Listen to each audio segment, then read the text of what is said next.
Parliament ఎన్నికల తర్వాత BRS పత్తా లేకుండా పోతుందని అన్నారు కాంగ్రెస్ లీడర్స్. బీజేపీవి మత రాజకీయాలు తప్ప చేసిందేం లేదన్నారు. రాముడి పేరుతో రాజకీయం చేస్తోందని ఫైర్ అయ్యారు. సర్కారు వచ్చిన 100 రోజుల్లోనే 5 గ్యారంటీలను అమలు చేశామన్నారు. ఫోన్ ట్యాపింగ్ కేసులో కేసీఆర్ కుటుంబం జైలుకు వెళ్లడం ఖాయమన్నారు హస్తం నేతలు.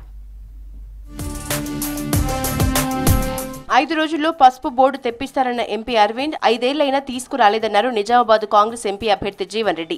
10 ఏళ్లు ఎమ్మెల్యేగా ఉండి బాజిరెడ్డి గోవర్ధన్ నిజామాబాద్ కు చేసిందేం లేదన్నారు. రైతులకు రుణమాఫీ, పసుపు బోర్డు, షుగర్ ఫ్యాక్టరీ ఏర్పాటుకు కాంగ్రెస్ ప్రభుత్వం సిద్ధంగా ఉందన్నారు జీవన్ రెడ్డి.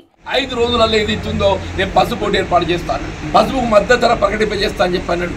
5 సంవత్సరాలు గడిచిందే. వీళ్ళు మోడీ గారితో ఏది ఇస్తుందో నేను పసుపు బోర్డు ఏర్పాటు చేయబోతున్నాం అని ఒక ఉత్తర్వులు జారీ చేయించు. అందులో నువ్వు ఎక్కడ ఏర్పాటు చేయబోతున్నావు? There is no clarity at all.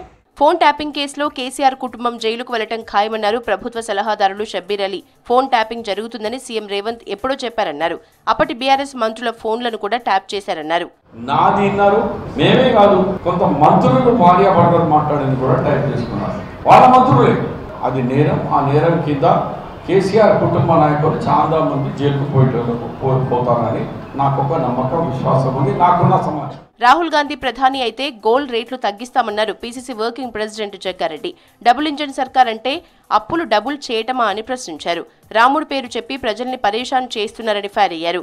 రాష్ట్రంలో 15 ఎంపీ సీట్లు గెలుస్తామన్నారు జగ్గారెడ్డి. 9 ఏళ్లలో ప్రధానమంత్రి మోడీ గారు అయిన తర్వాత బీజేపీ గవర్నమెంట్ వచ్చిన తర్వాత అప్పెంత 9 ఏళ్లలో డబుల్ ఇంజన్ అంటే అదేనా?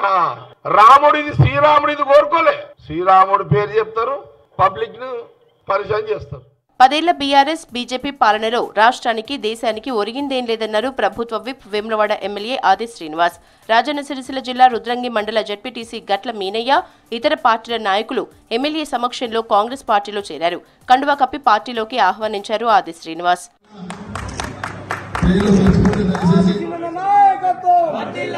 లోక్సభ ఎన్నికల్లో బీఆర్ఎస్, బీజేపీలకు డిపాజిట్లు కూడా దక్కవన్నారు నకిరేకల్ కాంగ్రెస్ ఎమ్మెల్యే వేముల వీరేశం. కాంగ్రెస్ ప్రభుత్వం ఏర్పడిన 100 రోజుల్లోనే 5 గ్యారంటీలను అమలు చేసిందన్నారు. పార్లమెంటు ఎన్నికల తర్వాత బీఆర్ఎస్ కనుమరుగవుతుందన్నారు. రానున్నటువంటి రోజుల్లో ఈ పార్లమెంట్ ఎన్నికల తర్వాత బీఆర్ఎస్ పూర్తిగా ఖతమైపోయేటువంటి ఒక పరిస్థితి ఇప్పటికే ఖతమైపోతుంది. పార్లమెంటు తర్వాత బీఆర్ఎస్ ను అందరూ మర్చిపోయే పరిస్థితి ఉంటుంది.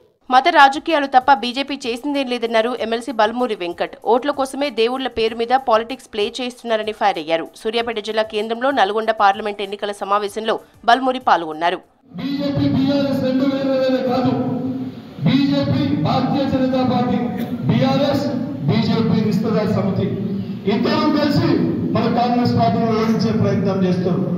కాంగ్రెస్ పార్టీని గెలిపించుకొని కేవలం పార్టీ కోసం కాదు, రేపటి మన భవిష్యత్తు కోసం.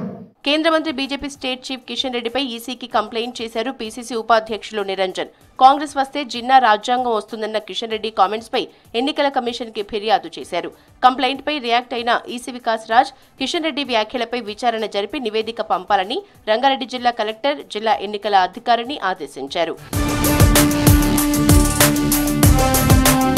దుబాయ్లో తెలంగాణ ప్రవాసులు, గల్ఫ్ కార్మికుల సమ్మేళనంలో పాల్గొన్నారు ఎమ్మెల్సీ మహేష్ కుమార్ గౌడ్.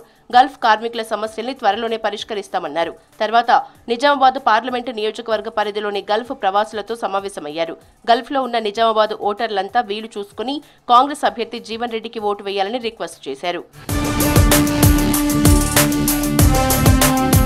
కాంగ్రెస్ లోకి వలసలు కంటిన్యూ అవుతున్నాయి. బీఆర్ఎస్ కు చెందిన లీడర్స్ హస్తం పార్టీలో జాయిన్ అవుతున్నారు. తాజాగా ప్రముఖ గాయకుడు ఏపూరి సోమన్న కాంగ్రెస్ లో చేరారు. హైదరాబాద్ లో మునుగోడు ఎమ్మెల్యే కోమటిరెడ్డి రాజగోపాల్ రెడ్డి సమక్షంలో కాంగ్రెస్ కండువా కప్పుకున్నారు.